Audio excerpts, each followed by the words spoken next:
Everyone, this is DJ Hester from the Griffin's Nest. I'm here with a Tiny Leaders Magic the Gathering deck tech. A little disclaimer, my playgroup uses proxies. We have a $30 proxy budget, so if a card is worth less than $30, then we can proxy it. So, except our commanders. Our commanders have to be real.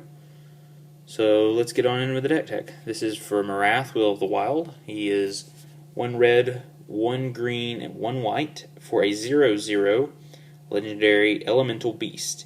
He enters the battlefield with a number of +1/+1 counters equal to the amount of mana spent to cast him. And then you can, so the way that works, so the first time he gets 3 counters, then 5 counters, and then 7 counters because of the commander rule. Then you can pay X and remove X counters from him, and either put X counters on another creature, deal X damage to a creature or a player, or make an XX elemental creature token. So the theme that I went with this Marath Tiny Leaders deck is Hydras. So we'll get the land base here. I run 2 forests, a mountain, and a plains. Then I run a Wooded Foothills and a Windswept Heath because Arid Mace is too expensive. I run a Stomping Ground, a Temple Garden, and a Sacred Foundry. Rootbound Crag, Sunpetal Grove, Clifftop Retreat, a Command Tower, an Opal Palace, which is really good with Marath. A Nykthos, because there's a lot of green in this deck, so I felt comfortable running a Nykthos. Cavern of Souls, named Hydra. Flamekin Village, because there's a small sub-elemental theme, and this is a way to give my Hydras haste.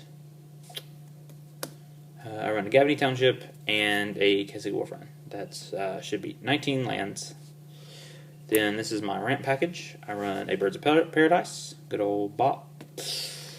A Sylvan Caryatid, a Generator Servant. It's an elemental, and it can also give my Hydras haste. And a Knotvine Mystic, because it makes all the colors. And a Courser of Kruphix, because it's good. And then this is the small elemental package that I have. I have an Ashling the Pilgrim, because, you know, +1/+1 counters. Voice of Resurgence, a Wayfaring Temple, and a Wilderness Elemental. Its power is equal to the number of non-basic lands your opponents control. So, yeah. Hope you're not playing a monocolored deck. This is my Hydra package. I'm running 11 Hydras. Got Mistcutter Hydra, Feral Hydra. You can put more counters on it. And if for some reason you were playing, even though this is Tiny Leaders, if you happen to be playing multiplayer, Two-Headed Giant or something, then your teammates can put +1/+1 counters on them for you. Protean Hydra. This is probably the most Hydra-y Hydra in Magic. When it deals damage, you remove counters, and then at the end of your turn, you put 2 counters on for each counter removed. So that's very much so Hydra. Hooded Hydra. I mean, it's good. You can morph it and make it a 5/5 for 5, and then when it dies, you get snakes. So, Genesis Hydra. While no, you can't hit the Hydras all. You can hit 1 Hydra, but you can't hit the Hydras. But you can hit your ramp creatures. You can hit your planeswalkers.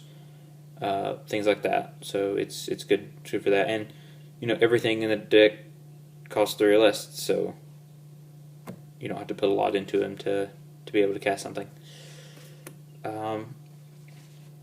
Primordial Hydra, they counters double on your upkeep, and it has 10 more counters. It has trample. So Vastwood Hydra,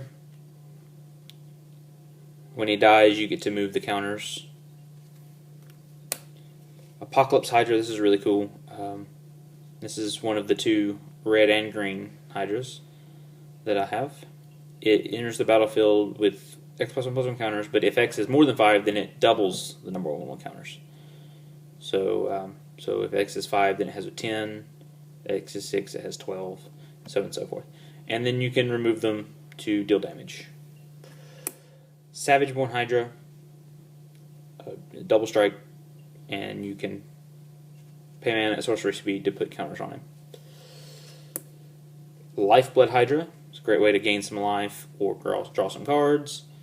Yes, it's a little more expensive, but it's still good. And then the last Hydra is Scourge of Skull of Ale. It's actually like one of only like 2 Hydras from the Theros block that you can actually play in this deck in Tiny Leaders. So it's this and Mistcutter Hydra. But he enters with 2 counters, and then you can sack creatures to put more counters on him. This is going into my removal package. I have a Path to Exile and a Swords to Plowshares, because why not? And then a Valorous Stance, because sometimes other people play removal, or, you know, you can destroy big things. Going a little bit of burn. Got a Lightning Bolt. Got a Lightning Helix. Got a Boros Charm. This one's very, very versatile in this deck. You know, get down to the end of the game, you can just do 4 to the face, or you can save your creatures from a board wipe, or, you know, you can give a Hydra double strike and wreck face. Bonfire of the Damned, because it's good, and you can run it in Tiny Leaders. And then last couple things, I have a Hammer Perforos, because haste is good. And, you know, if you get in a pinch, you can make golems, but I've come to find if you're making golems, you're probably not winning. But, you know, it's there if you need it. And then last I have 2 Planeswalkers, 2 of the only, I think, 7 Planeswalkers that you can run right now.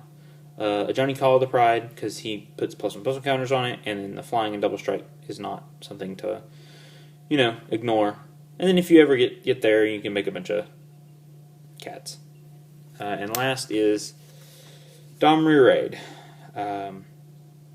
Lots of creatures, so you're probably going to be getting a creature. And if not, you know what's coming. Some removal in the second ability, and if you get the emblem off, it's pretty much just game. So that is my Marath Will of the Wild Tiny Leaders deck. Leave a comment telling me, you know, if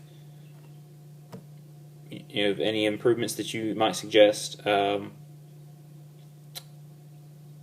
Just like and subscribe, and we'll see you next time.